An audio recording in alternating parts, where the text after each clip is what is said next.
the Outdoor Chef, hosted here by Bowtech and all of their incredible brands. My name is Jonathan Collins. I'm a professional chef. This is my oldest son, Dakota, my youngest son, Bailey. Hello. How are you doing tonight? And we're so glad that you've taken this time to join us. We're really excited about sharing these recipes and talking about, in this case, wild turkey. Yep, wild turkey with dumplings. What could be better, right? Well, you know, chicken and dumplings is a classic recipe. Yep. And so I was thinking about, so last week, if you haven't seen last week's broadcast, go back and see it. Yeah. We did a wild turkey cast iron cottage pie. So it's basically a shepherd's pie. It was delicious. There was leftovers for about 2 days. We just kept chipping away at that cottage pie block. But we wanted to make sure, if you go back and see last week's episode, you'll see a big turkey, the whole turkey. Yeah. As a matter of fact, where's that bird? The bird we got last night.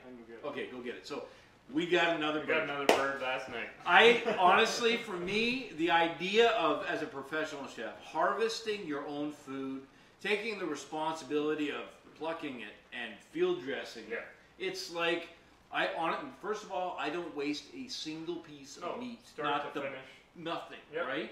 And that's exactly what we did. Now, you saw last week, we took the breasts off and used that meat and then that dark meat for the cottage pie. But now, we took those legs off that bird from last week and we smoked them. Yeah. So what does smoking do? So we froze that bird. Yep. So the thing for food safety, remind me about food safety in a second. Food safety. Okay, so this is the bird. Look at this. And so this is, we're saving this guy for another recipe. He was a younger guy, but I'm telling you, man, there's nothing like this. This beats going to the market or the grocery store every day of the week. And the taste, there's nothing like it. So I want to show you this, our Eastern wild turkey. I'm loving it. I'm just going to set him right over here. Yep. And yeah, I got him. And now, we're going to touch on food safety. Food safety. So you've thawed your whole turkey, right? Let's say you've used a couple of the breasts. What are you going to do with the rest?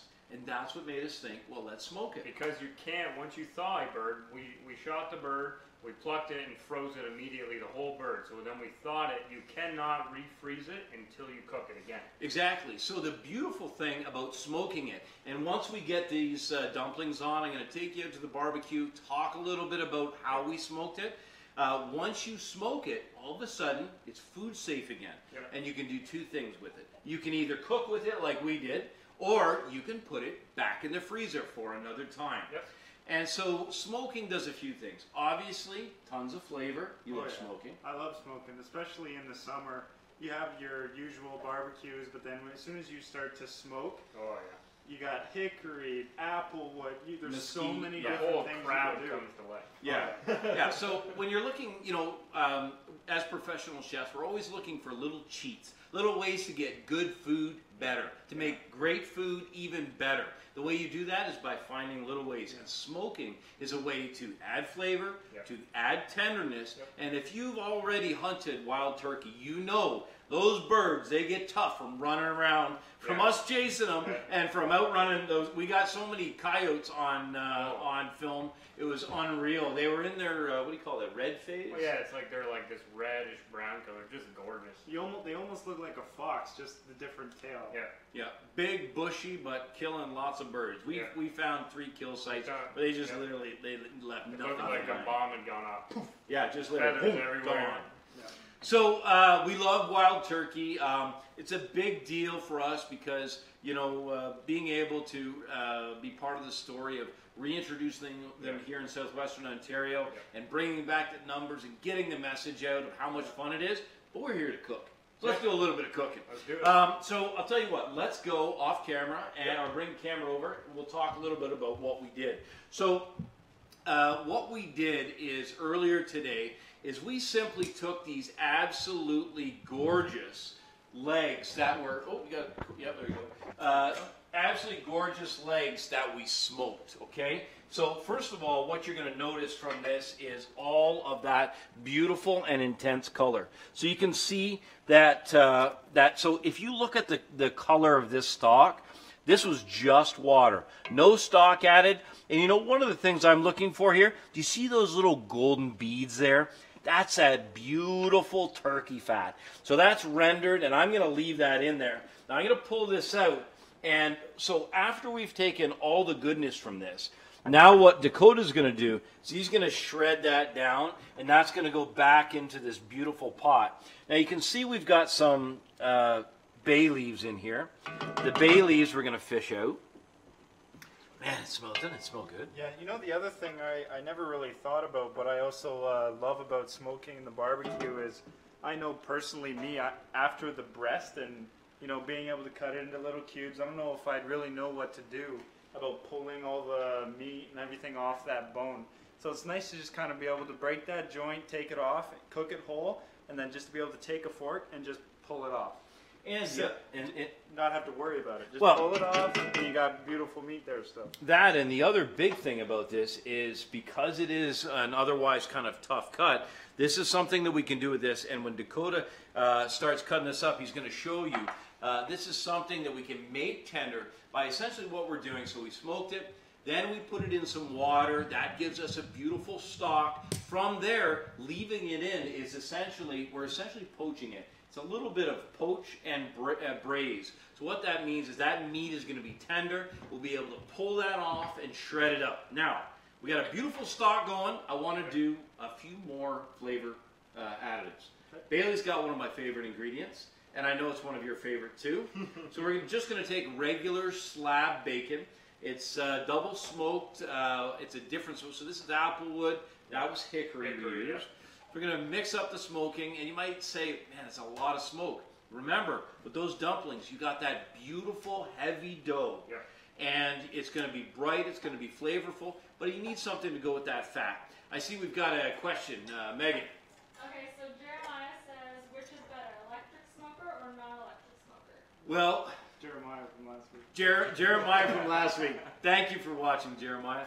Listen, Jeremiah, the easy answer is whatever smoker you can get your hands on. Available to you. Pellet, electric, charcoal, whatever you have available. Whatever, you know. There are a lot of really great brands and partners that we work with, and you'll learn more about them as we move ahead. But I'm telling you right now, you know, some of the best smoking, I'll tell you, best smoking job probably I ever did. I was doing it for the President of the United States. And I'm okay. But I'm not kidding you, okay? It was Plains bison. It was a beautiful big cut. It was sirloin. So I smoked it. But you know what I used? This is my point. I literally took some chips, soaked them, wrapped them in some foil, because we didn't have a smoker, poked some holes in it, and put it on offset heat. So I'll show you that when we go back outside when our dumplings are cooking.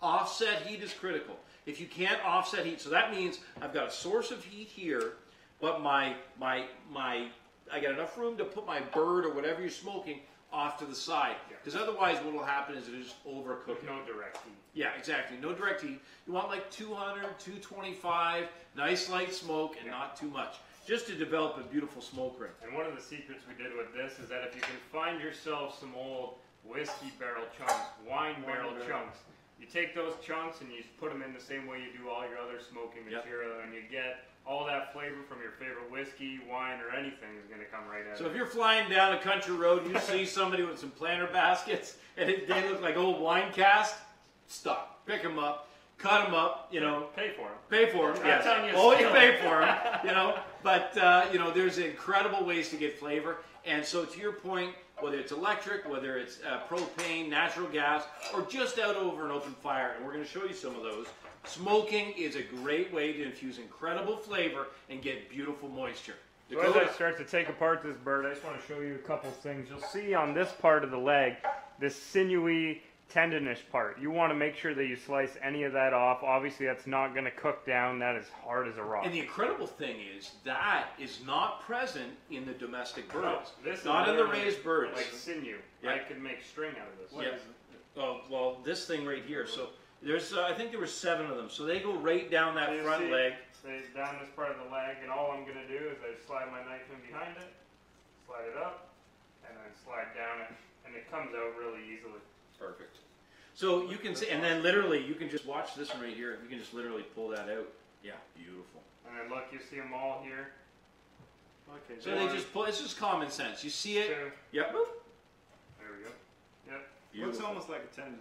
It is. That's exactly precisely what it is. So on that foreleg of the wild turkey, it's the meat is thin.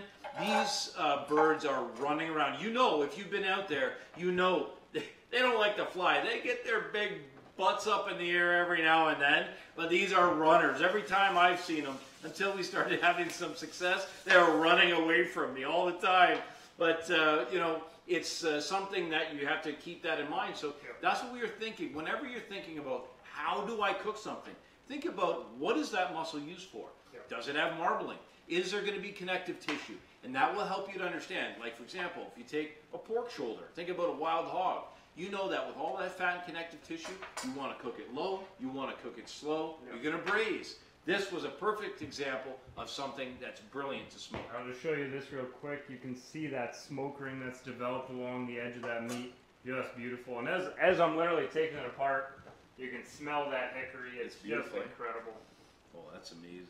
So now, timing in terms of smoking. You don't want to smoke for too long. Anything more than, in this case, with the thickness of this bird, you can start to saute that. We got to have that bacon.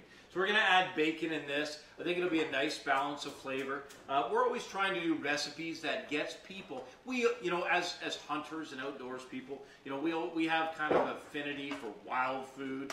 But we want to get, you know, some of the people who are skeptics. We want to get them eating. So we want to put some familiar flavors and balance the flavors. One of the things I can tell you about balancing flavors is you want to think about your palate. Every time you go to make something, if something is, you know, if something's all sweet or all bitter or all sour or all fatty, it's not very pleasant. As a matter of fact, for this dish, which is going to be a little heavier, I brought out some pickles that we made this week. So we made these beautiful pickles out of English cucumber. Actually, I can post that recipe too. But what I'm thinking is, once we get this going, I'm going to put some of those pickles on the side so that as I have that dumpling and that beautiful gravy, that I got something to kind of cut the fat there too.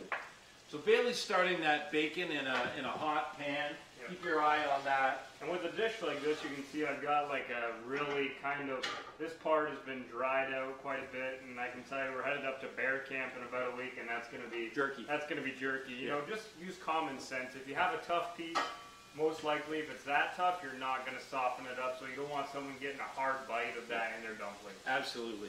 So dumplings, by their very nature, are very, you know, they're soft. And there's a beautiful bone, right? Yep. So you want to make sure that all the flavors are also in line with that. So a little bit of texture here with the meat. But like Dakota said, he's going to make sure that those pieces are uniform, that they're bite-sized and very, very pleasant. Yeah.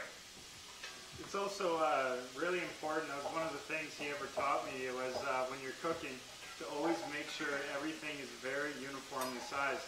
Otherwise, you'll be sauteing something, and while some of the stuff is burning, some of your other pieces might just be starting to cook.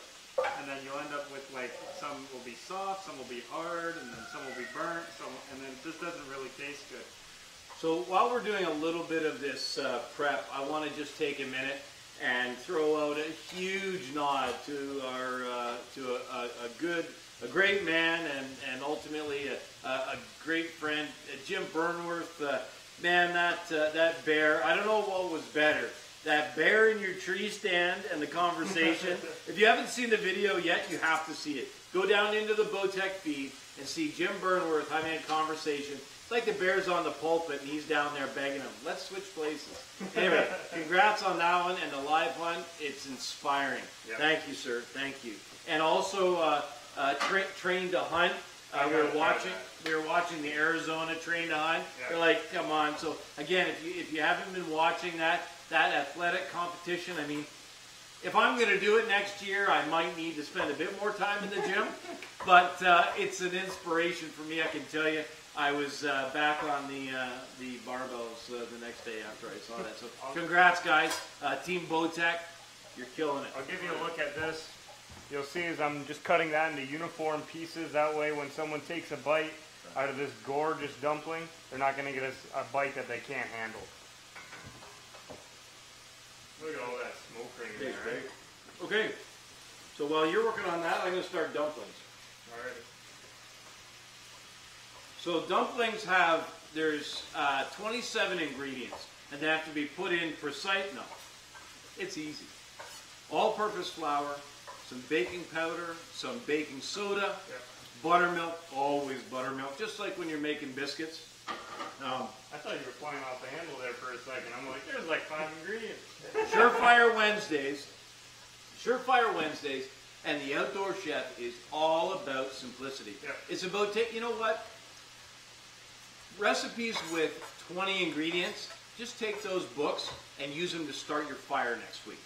Or your smoker. Or your smoker.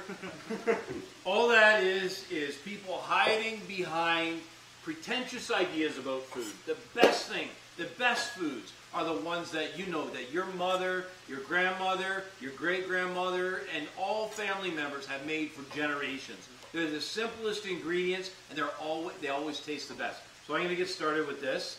I'm going to grab this one. So this is just regular all-purpose flour. I need 5 cups of that. So when you're measuring for something like this, Bay's got a knife there. This is simple. If those of you know it at home, you want to make sure that your measures are fairly equal. When you're talking about baking in particular, it's a bit more scientific than the run and gun stuff that we do with everything else. Now, everyone, I just want to touch on the fact that we are doing some giveaways tonight. Bowtech has been great enough to give us, we're going to do 2 $50 gift cards for their merchandise site. And the Bowtech merchandise is awesome. It's sick. So we're going to, let's say 7:30, we're going to give away the first of the Bowtech $50 cards. And what we'll want you to do at 7:30 is to like, to share, to comment, and if you don't mind, tag a buddy, tag a friend, tag one of your girlfriends, somebody you think would love this. But I acknowledge that there is some Bowtech archery women out there probably watching. We just want to thank you for watching and know that we've got, well, it's just the 3 of us mugs up here right now. There's 3 gals in our family. My wife, Cindy, my daughter, Blair, and my daughter-in-law, Alicia. They're all new hunters, too. They're all training with their bows right now. They're going out hunting for wild turkey next week. So, you know, it's really important for us. And I've got 2 daughters right now. Cole's got 2 daughters. This is Grace's bow. This is Grace's bow. So, this is the Edge. Yeah, the Diamond Edge SB1. And I mean, you may look at it and go, man, that looks like an adult bow. But the great thing about it is that it can be adjusted anywhere from 7 pounds to 70 pounds. So you can literally go from a guy your size, and Grace is 10 years old. And something as simple as hunting whitetail at 40 pounds here, or you can increase for 50, 60, whatever you need. The most important thing is the adjustment for us with Grace was that she was able to adjust it as her strength, and more importantly, as her form began to come around, she was really able to do a great job. 5 cups? You sure? Okay. So, what is baking soda? Do you know? I don't know. It's bicarbonate of soda. So it's basically what it is a little bit of magic whenever you're baking. It's in, now you could just use a self-rising flour or activated flour, but I wanted to use all-purpose so you could just, so you'd have it. No matter what, if you've made pancakes at home, you've got these ingredients. So we're going to take, and you can always feel, you can feel the baking powder. It feels, and it moves a little bit like water in a dish. This is the baking powder. You want to do 2 big tablespoons of that. Now, I think it felt the same. So, Cody, you have that completely finished? Yes. Man, I can't believe. So this is really, this is off a 20-pound bird coming off. Okay, cool. So that's 2 of those in there. Yep. And then teaspoons, we're going to go with the other one. Right there. Teaspoon, even teaspoon of this one. So, and make sure that it's even. So if you have a look at this, so this is by volume 2 smoked turkey legs, wild turkey legs. Now that's off a 20-pound bird. That's a moderate, modest-sized bird. We've seen them coming in 20, 26 pounds. So that's, that's a fair amount. So this is going to go now into our stock. And actually, just watch that heat a little bit. And so Bay's crisping up that bacon. So let's put this in. My goodness, I had no idea there'd be so much. Oh man, it's all going in. Okay. So now what immediately begins to happen is that it's gonna mix those flavors together. You know, the nice thing about having so much meat, which is a really pleasant surprise, is that every single bite will have some of that beautiful turkey in it. And when you're putting it out like that, like kind of like it's a combination of a bit like a stew, bit like a soup, and it's all this beautiful dumpling that brings it together. So if you've never made dumplings before, you got that all in there? Yep. So this is a really critical thing. It's important always, so this is a great rule for you in all baking, and that is to combine the dry ingredients first, before the wet, but to combine them separately, always. And it just means you don't want a pocket of the baking powder or the baking soda in one side, because you might have a biscuit that just gets all lopsided. I was baking fresh bread once, and I didn't do that. I was in a rush, and I literally ended up, no word of a lie, with a pot. I went to slice into the middle of my bread, and I had a pocket of air this big. Yeah. And you can also, especially with baking soda, if you don't mix it, you could be eating and you taste great, and all of a sudden you'll bite into this one piece. It's almost like someone put too much salt in it. Yeah. So what I'm going to do is you could do a couple things. You could sift this. Yeah. So you could use a tamis, which is just basically a great big sieve. Or the easiest thing is just to grab a balloon whisk and just stir that up. And all you're doing is just breaking it up and combining it. Yep. It's an easy way to get it done. A little piece of... As you notice, all of these things are definitely something that everyone has in their home. A stainless steel bowl, a balloon whisk, or just a regular whisk. Yep. Some flour, baking soda, and baking powder. It's so simple. I want to take a minute to also acknowledge that both of our series, Fearless Outdoors and The Outdoor Chef, are both on. I'll let you pick up on that Yeah, one. they're both on MOTV. We're going live this spring. Our Surefire recipes are going up. They're extremely detailed. We're teaching you recipes, you know, ingredient by ingredient. We're really going to drill down and give you what you want so that you can make your wild game taste amazing. Yeah. So one of the things I'm going to do, and actually if you would just take some of that up right up to the camera, let's get a really good bird's eye view of that. You can strip it. So we showed you this last week, and we'll show you it again. We use fresh herbs whenever it makes sense, and so this is fresh thyme. Go reverse. You'll see the tiny little leaves with the stems. Yeah. All you do to get these leaves off is you grab the tip, pull down, and all your leaves come off. Now you can use anything. So now I'm using fresh thyme because to me, you know, thyme is perfect for turkey. Sage is also beautiful. You could use that. Rosemary is a little heavy, but you could use rosemary as well. But this is not a time where you're going to use a broadleaf herb like basil or tarragon. You want something that'll stand up. And the thyme, because it's broadleaf evergreen, is perfect for that. So you don't have to put fresh thyme or any herbs in your dumplings. But for me, I love the color, I love the punch of flavor, and the time to add it is right now. Now, if you're going to put that dried stuff, what you can do when you have that pocket of dried stuff, you know, that little tin can, take that little tin can, go over to your trash can, open it up, and drop it in.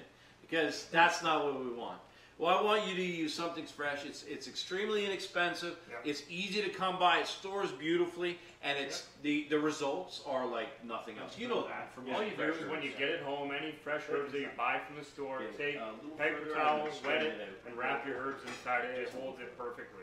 And like we said before, the point of adding the thyme here, you don't have to, but the way great recipes are made is just by adding little things at each step. And in the end, you end up with an amazing recipe. And everyone's like, how'd you do that? And it's just because you took just a little extra time to add, what is this taking us, 20 seconds to add that? A little bit of love, that's it. Yep. So I'm just putting a little bit of fresh ground black pepper. All of these ingredients are in there.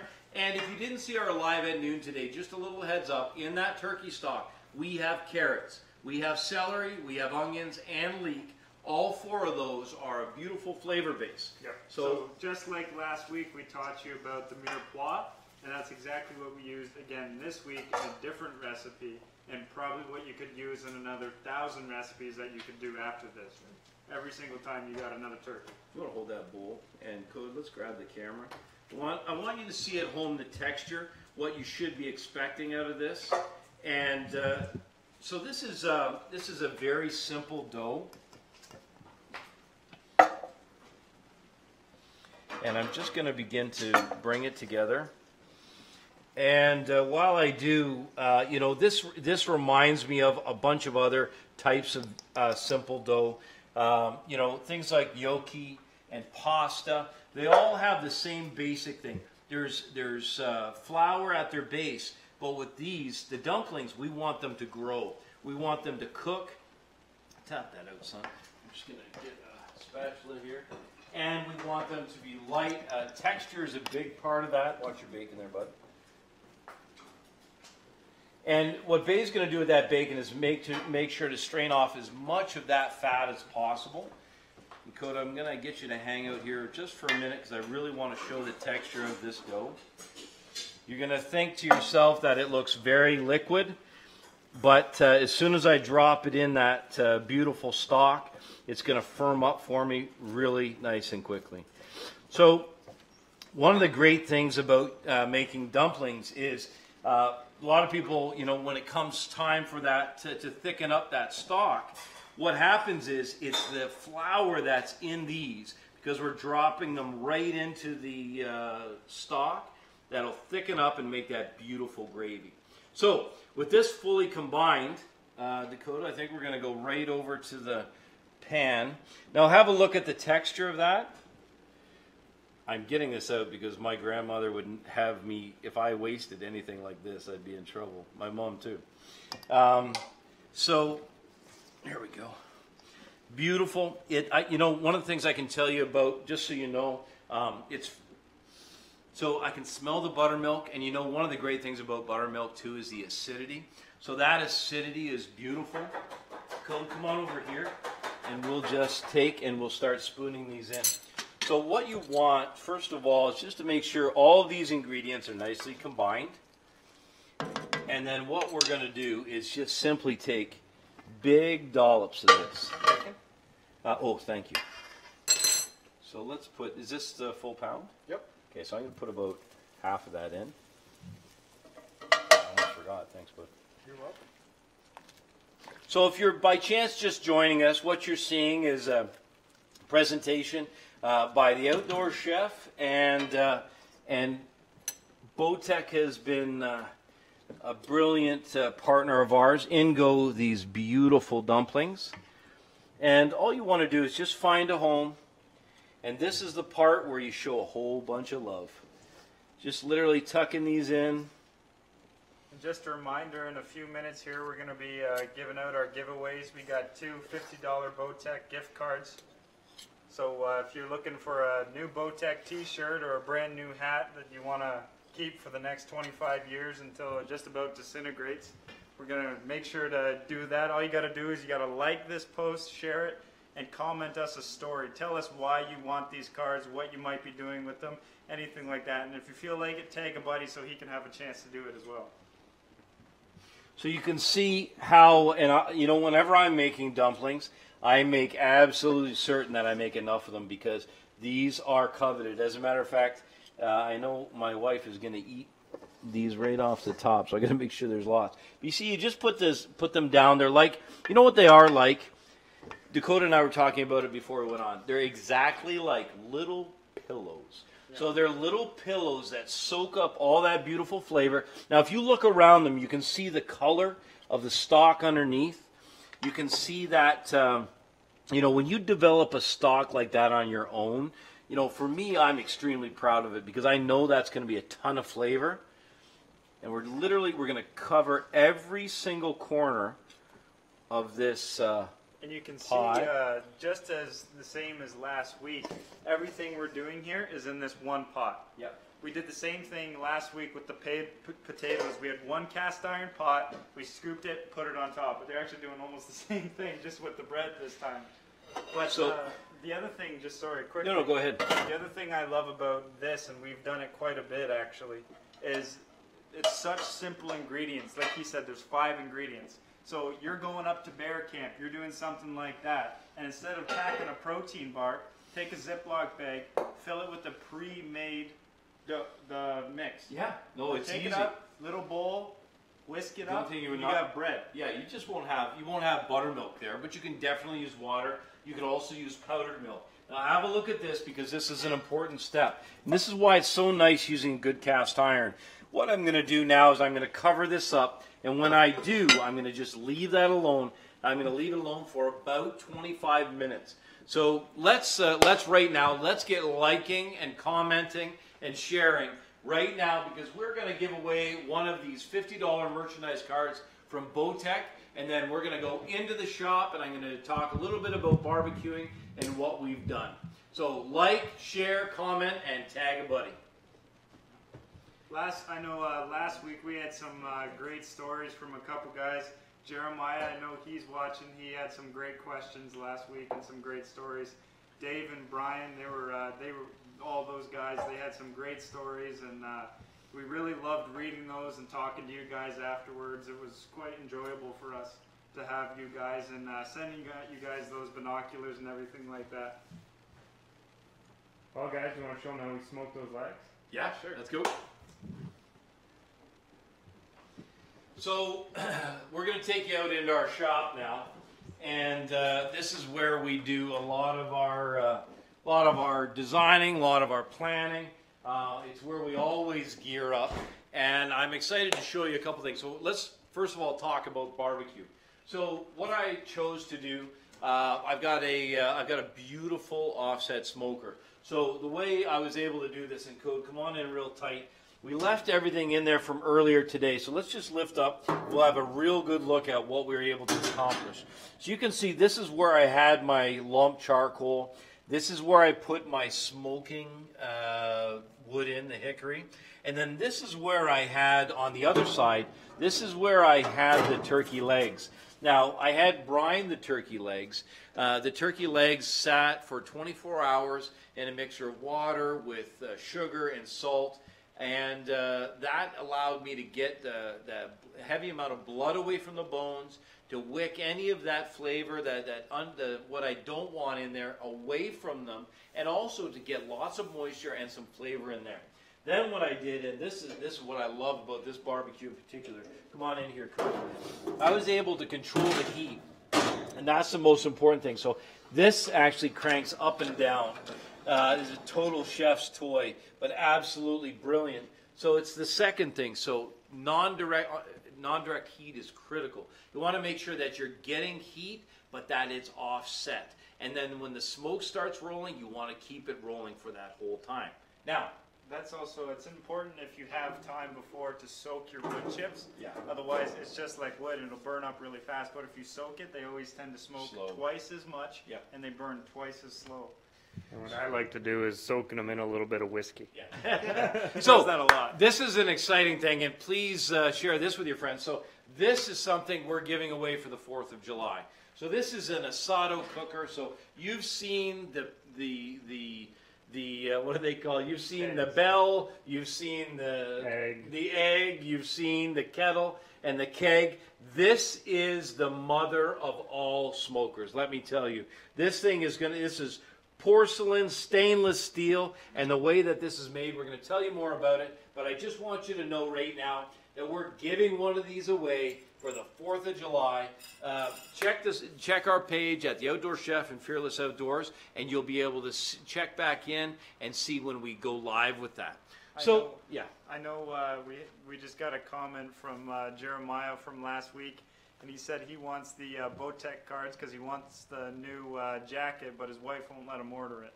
So there's always a good reason to keep in mind and watch these for your giveaways, because not me personally, but I know sometimes you guys hide stuff from Bass Pro and Cabela's as you walk in the front door. It's like, have you seen that video where the little baby runs in and he goes, because he's bought a new gun that day? Or the one where you put $400 on the credit card, but the rest is in cash. Tell them about the last hunt you two did for the turkey. Oh yeah, so the bow hunt. Yeah. Yeah, so we went on a bow hunt the other day. Bailey was hunting with the Diamond Deploy, and when we didn't get them. Yeah. Oh, that was incredible. I mean, we were sitting at the edge of the field there, and I mean, I'm sure a lot of you can reminisce along with us. We're sitting at the edge of the field.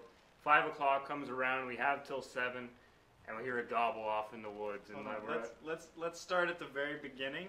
That starts with Dad laying down on the log, half asleep. Well, that was at like 5:15. So we get set up at the edge of this field, and then we calling these turkeys in. We hear him. He falls asleep, and we call this turkey in for probably an hour and a half.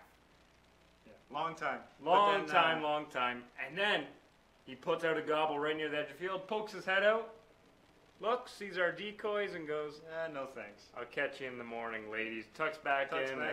I mean, that's turkey hunting for you, though. I'm sitting there on my knees with my bow. I'm ready to draw, and as he comes out, peeks his head, and I'm like, oh, no.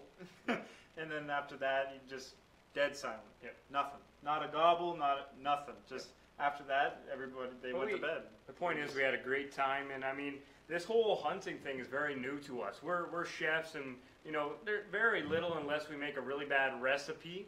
There's not much disappointment in the kitchen unless you get a dish back, and then most of the times I just, you know that scene where they send out a raw steak on the table and just tell them to go jump in the lake, as we'd say in Canada. Yep. Make sure it's frozen first, though. But yeah, so this hunting thing is very new to us, so it's a whole new way of dealing with disappointment, but it's really fun at the same time. You'll get home and you'll be laying in bed at like 10 o'clock, and you'll be like, why didn't the turkey come out? Like you can't put your finger on it. And it's not one of those things where it's like you mess up once and it's like time after time after time after time, and then you finally understand. But we're gonna go back in. So one of the things that as a professional chef I can tell you that makes me so frustrated is poor equipment means that I don't get the job done right. And one of the things about Bowtech and Diamond and all of the Bowtech brands is that with the right tools, you can have success. And we've had repeated success. Our opportunities to hunt with the bow and what archery does is puts me right in contact. Let's have a quick look at this. Puts me right in touch with the animals and birds that we're hunting. Let's have a quick look. We'll get a little preview. Oh yeah. So you can see that's that activating. So I'm just going to turn it down a little bit. It's fragrant. Now when you look at that stalk, that's unbelievable. That flavor, that came from smoking those legs. And let's just have a quick look at the texture. I just want to look, just so you can see right now. Look at that. See how they've firmed up? I got to be honest with you. These are getting really, really close to being ready. So we've got an exciting week next week planned as well.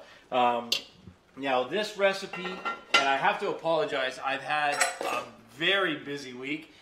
The recipe from last week, the cast iron wild turkey cottage pie, we're going to have both recipes up, pictures of both recipes, and we'll have those up for you tomorrow. We've got a question, Megan? Not a question, but Jordan says that he's loving the family involvement with the channel to hunt on. Oh, good. Nathan says he needs some good camo gear. Okay, good camo gear. Well, you know what? We'll have some brilliant Sitka camo gear to give away in the coming weeks, so keep watching. Yep. Please, as we sign off here, we've got two $50 merchandise cards from Bowtech to give away. So like and share, comment, and tag a buddy, tag a friend. Thank you for watching. Yes, always thank you for watching. We appreciate you joining all along this journey with us, and we want you to like and comment just because we want you to be involved in this. We want you to be part of making these recipes. If you think that we're doing something wrong and you want to add something, throw it in the comments. Please, we let want us to know it. Yeah. We're not conceited. We're not stuck up. No. Even if you want to, if you have a recipe you're like, oh, I've never really wanted to try that because it has this, it has that. Yeah. If you want to know how, we're coming up with this stuff as we go. So if you have a recipe you want to try, we want to tailor to you guys. Yeah. So that brings up next week. Next week we're going to be into venison. Yeah. Now we'll probably swing back around because we're going to get some more turkeys, and we'll probably do some more turkey recipes.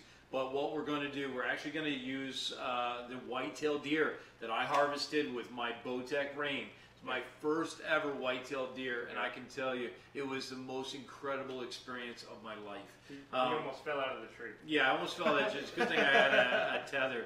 I could not control the adrenaline. Yeah. It was amazing. The only thing that's really, frankly, more amazing to me than that is the taste of wild game. Oh. You want to talk about non-GMO? You want to talk about local? You want to talk about organic? Yep. The wild game has it in spades. Yes, Megan. So Dylan says he's saving up for the Bowtech Ring 7, but he also says, what kind of crossbows do you use? Oh, well, So we use Excalibur. So Excalibur is a brand that we love, and I mean their recurve technology is amazing.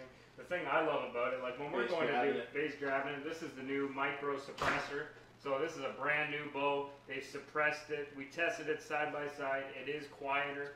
And a tool like this, as we go up to bear camp, the great thing about it is its size. First of all, that's the big it's, thing. as you know, is we got a pack out very wide as me. very tight.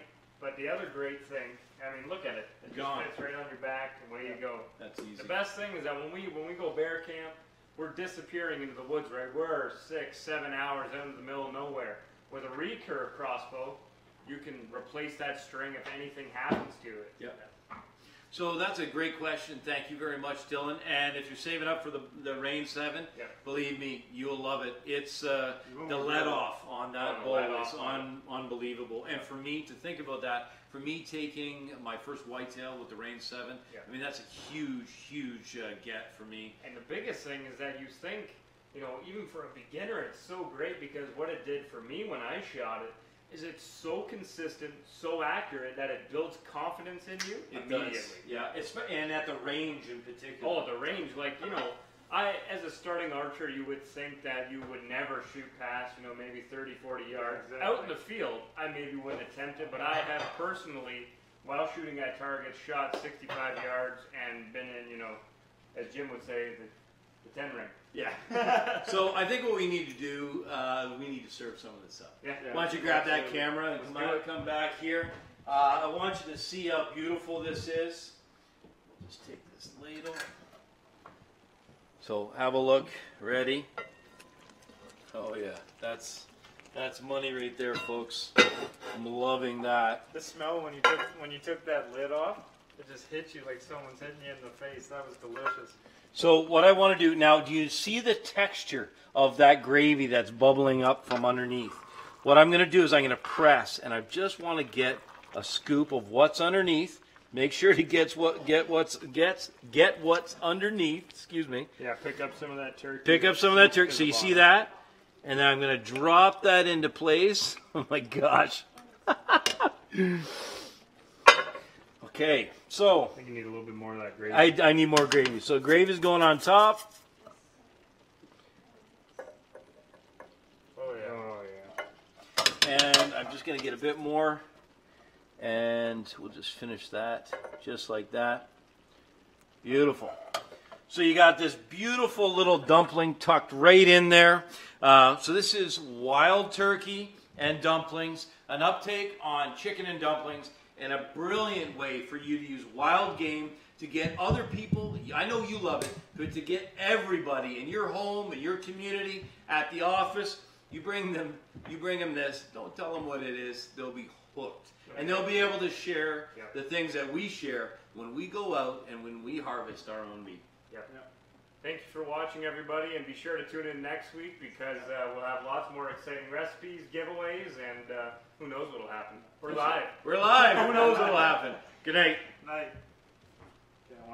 You want to try that? Okay, grab a spoon.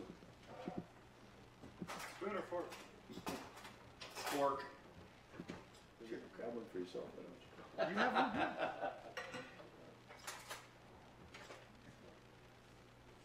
It's hot, like really hot. I know. The bacon's nice, so. A little bit. A little bit. A little bit.